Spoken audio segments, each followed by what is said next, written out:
সিপিআইএমের তিন রাজ্যে প্রভাব, বাংলা, ত্রিপুরা, কেরালা। এই তিন রাজ্যে বামেদের দাপট একেবারে স্পষ্ট দেখা যাচ্ছে যে পশ্চিমবঙ্গেও শাসক দল তৃণমূলের মুড়ি মুড়কির মতো ভাঙন। অন্যদিকে সিপিআইএম যে সরকার রয়েছে, পিনারাই বিজয়ন কেরালাতে, সেখানেও কিন্তু বামেদের একেবারে বাম দাপট একেবারে বলাই যেতে পারে। কিন্তু বাংলা ও ত্রিপুরার রাজনৈতিক সমীকরণের চিত্রটা দুটোই কিন্তু ভিন্ন, আলাদা হতে পারে। কেননা ত্রিপুরা যেভাবে গণতন্ত্র নষ্ট করছে শাসক দল বিজেপি, অন্যদিকে পশ্চিমবঙ্গে একই খেলা খেলছে তৃণমূল। সবটাই কিন্তু বলাই যেতে পারে, কিন্তু লালের ওপর যে জনস্রোত, সেটা কিন্তু লাল ঝান্ডার গতিবেগ একেবারে উপচে পড়ার মতো। এই মুহূর্তে সবচাইতে বড় খবর, বিগ ব্রেকিং নিউজ, পশ্চিমবঙ্গে যে ব্রিগেড সমাবেশের মঞ্চ, আর সেই মঞ্চ দেখে কিন্তু বামেদের লাল ঝান্ডার জনস্রোত, ব্রিগেড মাঠ দেখে কিন্তু শাসক দল তৃণমূল অনেকটাই ভয় পেয়েছে। বাম যুবনেত্রী কমরেড মীনাক্ষী মুখার্জি সেটাই কিন্তু একটা ব্যাখ্যা করে তিনি তুলে ধরেছিলেন। বেশ যাবতীয় কয়েক দশক শতক ধরে যে আমরা ফলাফল পাচ্ছি, তৃণমূল দলটি থাকবে না। তৃণমূল দলটি একেবারে একটি আনলিমিটেড দল। এই দলটি কতটা উজ্জীবিত হবে, মানুষকে কতটা প্রতারণা বা বেইমানি করেছে, তার ফলাফলের পর কিন্তু বামপন্থীদের একটা নির্ভরশীল 2026-এ বামেরা কিন্তু ক্ষমতায় আসতে চলেছে। কেননা সমবায় নির্বাচন আমরা দেখেছি, কেরালাতে যে বামেদের অর্থাৎ কলেজ নির্বাচনে বামেদের বিপুল জয় হয়েছে। 11টি আসনের মধ্যে সরাসরি 6টি আসনে বামেদের জয় হয়েছে এবং 4টি আসনে কিন্তু কংগ্রেসের জয় হয়েছে। 1টি আসন ও অন্য জোট শরিক পেয়েছে। কিন্তু দেখা যেতে পারে কিন্তু রাজনৈতিক সমীকরণের মানচিত্র কিন্তু একেবারে অন্যত্তরে, যে ভিন্ন মতে ভিন্ন সুর। কিন্তু শাসক দল তৃণমূলের বিরুদ্ধে বামেদের যে লড়াই, সেটা কিন্তু দ্রুত গতিবেগে যাওয়ার একটা স্বপ্ন রয়েছে। কেননা রাজ্য রাজনীতির বিষয়টা খুবই গুরুত্বপূর্ণ। 2024-এ যে লোকসভা ভোট, সেই লোকসভা ভোটকে সামনে রেখে বামেদের যে জনস্রোত, সেই জনস্রোতের একেবারে গতিবেগ দেখার একটা বিষয় রয়েছে। হ্যাঁ, এবার পশ্চিমবঙ্গে তৃণমূলের দুর্নীতি, আর এই দুর্নীতির বিরুদ্ধে কিন্তু বামেদের যে জনপ্লাবন, মুর্শিদাবাদে শাসক দলের কয়েকশো কর্মী সমর্থক লাল ঝান্ডায় যোগ দিয়েছে। অন্যদিকে নদিয়াতে, অন্যদিকে যদি দেখি আমরা বীরভূম জেলা, যে বীরভূম ভাতে পানিতে এক হয়েছিল অনুব্রত মণ্ডলের গড়ে, এবং কেরালার যে সিপিআইএম তিনি সরকার রয়েছেন পিনারাই বিজয়ন, তারাও কিন্তু এই যে তৃণমূলের সন্ত্রাস দেখছে, সেই সন্ত্রাস কিন্তু বিজেপি করছে উত্তর পূর্বের রাজ্যে ত্রিপুরায়। অর্থাৎ যে বিরোধী ভোট ভাগ বসিয়ে কিন্তু ত্রিপুরাতে একটা বিজেপি ক্ষমতায় এসেছিল। এবার সরাসরি আমরা তিন রাজ্যের কিন্তু সমীকরণটা তুলে ধরছি। আপনাদেরকে একটু বুঝতে অসুবিধা হলে অবশ্যই আমাদের কমেন্ট বক্সে জানাবেন, আপনাদের মতামত কিন্তু আমরা তুলে ধরব। বামেদের জয়, শুধু ধৈর্য ধরলে সবুরে মেওয়া ফলবে। হ্যাঁ, আর কেরালা মডেলটা একটু ব্যাখ্যা করি। কেরালা মডেলটা হচ্ছে 5 বছর পর পর সরকার চেঞ্জ হয়, অর্থাৎ বিজেপি কোনো তো ফ্যাক্টর নয়, সেখানে বাম এবং কংগ্রেসের মধ্যে লড়াইটা হয় 5 বছর পর পর। তাই এবার বামপন্থীরা কিন্তু 10 বছর একটানা রয়েছে, মানুষ 10 বছর থুয়েছে, এবার কংগ্রেসকে 10 বছর তুলে, মানে এরকমভাবে অদল বদল করে 5 বছর করে হয়। কেউ একটানা 30 বছর 40 বছর পার করতে পারেনি কেরালাতে। কেরালা মডেলটা হচ্ছে একটু উন্নত মডেল, যা রাজনৈতিক মহলে কারো ভেদাভেদ বা কারো মারাপিট নেই, শান্তি অবাধ সুষ্ঠু যে একটা রাজ্য। পশ্চিমবঙ্গে এবার কিন্তু একটা খেলা জমে যেতে পারে। বামেদের যে তরুণ তুর্কিরা যে যৌবনের ঢল আছড়ে পড়ছে, আর সেই যৌবনের ঢলে কিন্তু রাজনৈতিক সমীকরণের মানচিত্রগুলো, সেটা একটা আকর্ষণীয়ভাবে দেখার একটা বিষয় রয়েছে।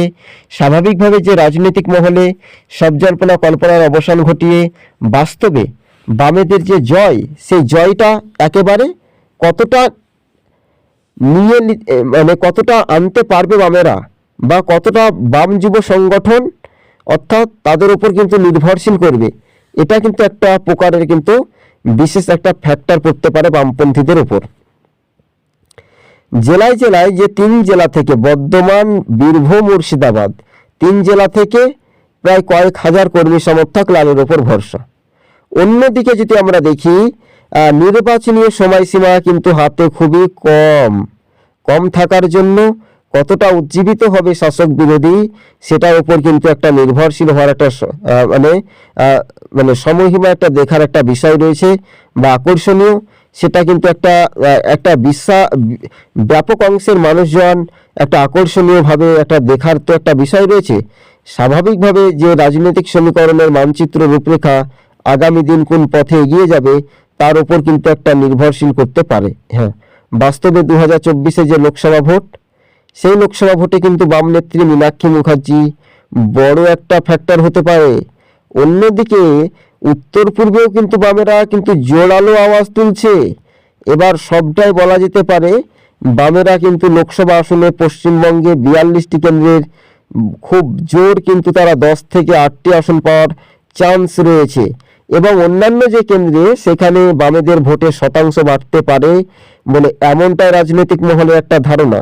তবে আমরা সবুজবঙ্গ নিউজ ইউটিউব চ্যানেলটি যদি ভালো লেগে থাকে দর্শক বন্ধুদেরকে জানাবো, তো অবশ্যই সাবস্ক্রাইব করে সঙ্গে থাকবেন। হ্যাঁ, বাস্তবে যে রূপরেখা মানচিত্রগুলো একটা ধারাবাহিক বা স্বাভাবিকভাবে একটা দেখার একটা বিষয় রয়েছে, অন্যতরে যে এটা একটা চিত্র বা সমীকরণ সেটা কিন্তু দ্রুত গতিবেগে কিন্তু একটা প্রবেশ হয়।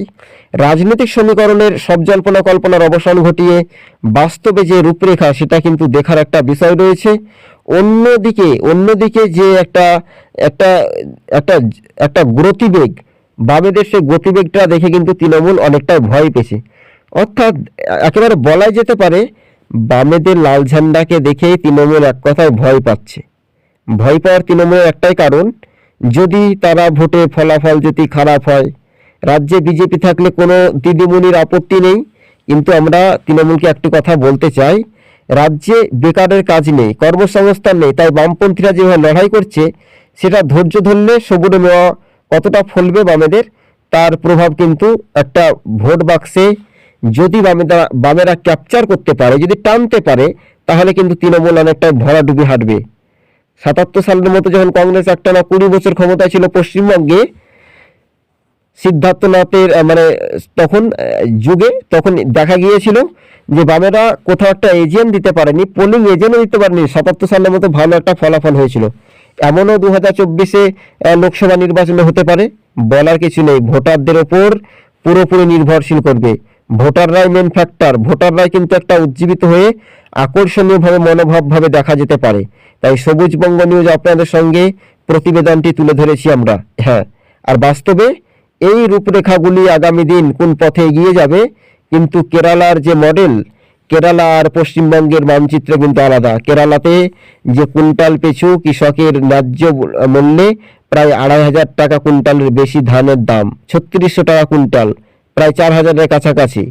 এই মুহূর্তে আর পশ্চিমবঙ্গে ধানের দাম 2,000 টাকা কুইন্টাল। লেবারের মজুরির দাম কেরালাতে 1200 থেকে 1400 আর পশ্চিমবঙ্গে 300 থেকে 250। এইটাই হচ্ছে সমান পার্থক্য। কিন্তু বামেদের যে জয় জয়কার, শুধু ধৈর্য ধরলে সবুরে নেওয়া ফলে কতটা উজ্জীবিত, সামনে লোকসভা ভোটের আগেই বামেরা মেন চমক এবং মেন ফ্যাক্টর হওয়ার সম্ভাবনা বেশি। আমাদের ইউটিউব চ্যানেলটি যদি ভালো লেগে থাকে দর্শক বন্ধুকে জানাবো, অবশ্যই সাবস্ক্রাইব করে সঙ্গে থাকবেন। আরও একবার আপনাদেরকে জানিয়ে রাখি, লাল ঝান্ডার বিশাল জয় রাজ্য রাজনীতিতেই। এছাড়াও তৃণমূল বিজেপির ভোটের শতাংশ কমে বামেদের দিকে যাওয়ার একটা সম্ভাবনা বেশি বলে এমনটাই মনে করছেন রাজনৈতিক মহল। এই মুহূর্তের বিগ ব্রেকিং নিউজ, 2024 লোকসভা ভোটে পশ্চিমবঙ্গে বামপন্থীরা ভালো ফলাফল করবে এবং ভোটের শতাংশ বাড়িয়ে শাসক দল তৃণমূলকে জোর ধাক্কা দিতে পারে বলে এমনটাই মনে করানো হচ্ছে। সবুজবঙ্গ নিউজ ইউটিউব চ্যানেলটি যদি ভালো লেগে থাকে অবশ্যই সাবস্ক্রাইব করে সঙ্গে থাকুন। ধন্যবাদ।